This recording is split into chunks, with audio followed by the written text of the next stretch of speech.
ಸಹ ಸವಾರನನ್ನ ಅಪಾಯಕರ ರೀತಿಯಲ್ಲಿ ಕುಳ್ಳಿರಿಸಿಕೊಂಡು ರೀಲ್ಸ್ಗಾಗಿ ವೀಲಿಂಗ್ ಮಾಡ್ತಾ ಇದ್ದ ಸ್ಕೂಟರ್ ಸವಾರನನ್ನ ಮಣಿಪಾಲ ಪೊಲೀಸರು ಬಂಧಿಸಿದ್ದಾರೆ.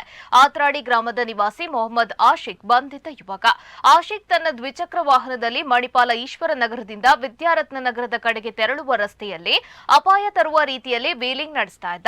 ಈತ ವೀಲಿಂಗ್ ಮಾಡ್ತಾ ಇದ್ದ ದೃಶ್ಯ ಸಾಮಾಜಿಕ ಜಾಲತಾಣದಲ್ಲಿ ಹರಿದಾಡಿತ್ತು. ಅಲ್ಲದೆ ಈತ ಹೆಲ್ಮೆಟ್ ಕೂಡ ಹಾಕಿರಲಿಲ್ಲ. ಆತನ ಬಗ್ಗೆ ಮಾಹಿತಿ ಪಡೆದ ಪೊಲೀಸರು ಪ್ರಕರಣ ದಾಖಲಿಸಿಕೊಂಡಿದ್ದಾರೆ.